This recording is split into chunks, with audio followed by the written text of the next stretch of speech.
ટીવીમાં જાઓ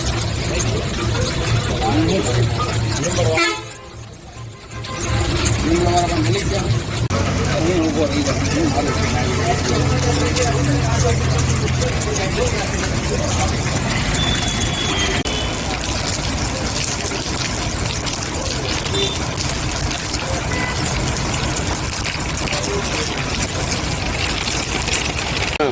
મારું નામ જીતુભાઈ કોટલા.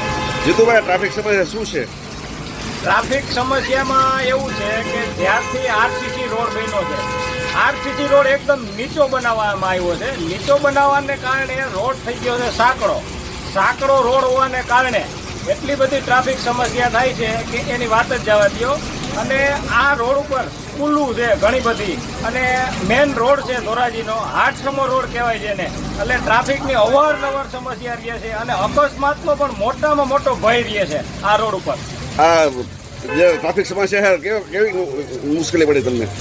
મુશ્કેલી તો જો અત્યારે અમારે કોઈ ગ્રાહક પણ આવતું નથી, રોડ ઉપર ગાડી પાર્ક ન થાય, બાઇક પણ પાર્ક નહીં થઈ શકતું, એટલે તો પછી ગ્રાહક નથી આવતા, એટલે મંદીનો માહોલ પણ એવો બધો છે. આ ટ્રાફિક સમસ્યા કેટલા સુધી છે? આ ટ્રાફિક સમસ્યા અવેડા ચોકથી લઈ અને નાગરિક બેંક સુધીની મોટામાં મોટી ટ્રાફિક સમસ્યા છે. શું કહેશો આ બાબતે? આ બાબતે હવે તંત્ર સૂતું છે, તંત્ર જાગે ત્યારે ટ્રાફિક સમસ્યા હલ થાય, મારું એવું માનવું છે. મારું નામ દિનેશભાઈ ઓરા, શહેર કોંગ્રેસ પ્રમુખ ધોરાજી. ધોરાજી શહેરની મધ્યમાંથી માર્ગ અને મકાન વિભાગનો રોડ નીકળે છે. આ રોડની કામગીરી હમણાં જ તાજેતરમાં કરવામાં આવી, પણ અણઘડ રીતે આ કામગીરી કરવામાં આવી છે, જેને કારણે લોકોને ખૂબ જ મુશ્કેલીનો સામનો કરવો પડે છે.